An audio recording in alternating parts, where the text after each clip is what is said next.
শিশু দুটিয়ে বুজা নাই কি হৈছে, কিন্তু চোতালত ভিৰ দেখিছে।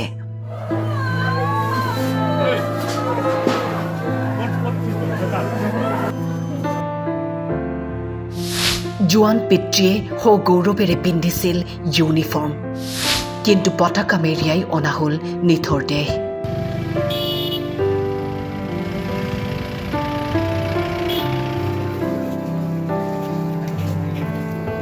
খোৱাং কুটুহাৰ BSF জোৱান গৌতম বাগৰি আৰু নাই। অকমানি দুই সন্তানে এনেকৈ দিলে বীৰ জোৱান পিতৃক বিদায়।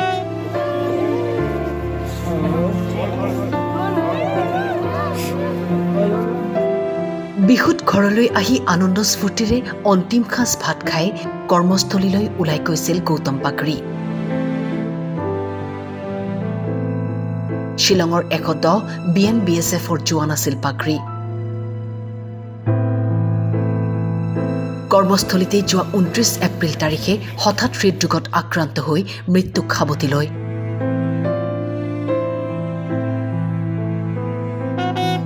বীৰ জোৱানজনৰ মৃতদেহ ঘৰ আহি পোৱাৰ পিছতেই এক শোকাকুল পৰিৱেশ বিৰাজ কৰে।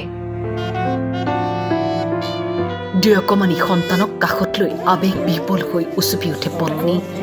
তেওঁ কেনেকৈ ডাঙৰ কৰিব সন্তানক? দেউতাকক ফোন এটা কৰা বুলি ক'লে কি উত্তৰ দিব তেওঁ?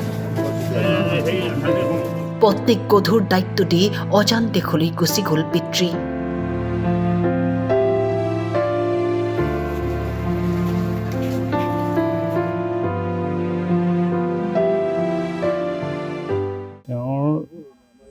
মাক দেউতাক আৰু পৰিবাৰ, এজনী ছোৱালী আৰু ল'ৰা এটা। তেওঁ বৰ অমায়িক আছিলে, সকলোৰ লগত মিলা জুলাৰে বৰ সুন্দৰভাৱে তাৰ জীৱনটো অতিবাহিত কৰিলে। এতিয়া কৰ্মৰত অৱস্থাতে তেওঁ ঢুকাইছে। আমি মৰ্মাহত হৈছোঁ আৰু বিশেষ ক'বলৈ এইটো নাই। বাকী এই পৰিয়ালবৰ্গৰ মৰ্মাহত। তেওঁ 79ত জন্ম, এতিয়া ধৰক 45 চলি আছিল। আছিলে বৰ্ডাৰত থাকোঁতে ৰাতিপুৱা ই নিজে অলপমান কিবা বিষালে, চেষ্ট পেইন হৈ গ'ল। তাৰপাছত ই আমাক আগতে একো গম নাপায়, কোনো গম নাপায় নিজে। তাৰপাছত ই চেষ্ট পেইন হোৱাৰ কাৰণে তাক লৈ হস্পিটেলত দেখিছোঁ, হাৰ্ট এটেকত তাতে ডেথ হৈ গ'ল। 110 বেটেলিয়ান শ্বিলং মৌপত আছিল। नाम है गौतम बागड़े। बागड़ी ये एक्चुअली पोस्टिंग तो 2023 होते आई आधार बेटेलियन में था। তাৰপাছত ই আমাৰ ইউনিট আহিলে, তাৰ ভালদৰে হেৰি কৰি আছে। তাৰ বেমাৰ চেমাৰ একোৱেই নাছিলে।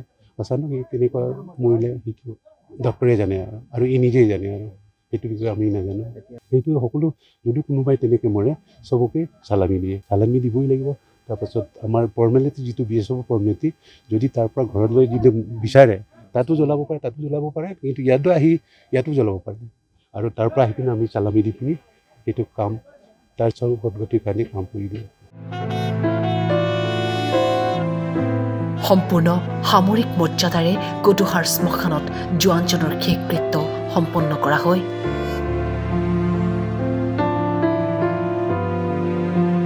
মৰাণৰ পৰা প্ৰণৱ ডেকা বৰুৱাৰ ৰিপৰ্ট, টাইম 8।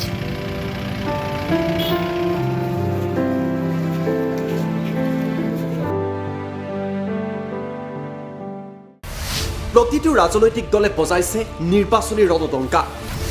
বিজেপিৰ নিৰ্বাচনী ইস্তাহাৰত জনতাৰ বাবে আছে কি? কংগ্ৰেছ আৰু বিৰোধীয়ে জনতাক দিছে কি প্ৰতিশ্ৰুতি? AIUDF ফেক্টৰ হ'ব নেকি এইবাৰৰ নিৰ্বাচনত?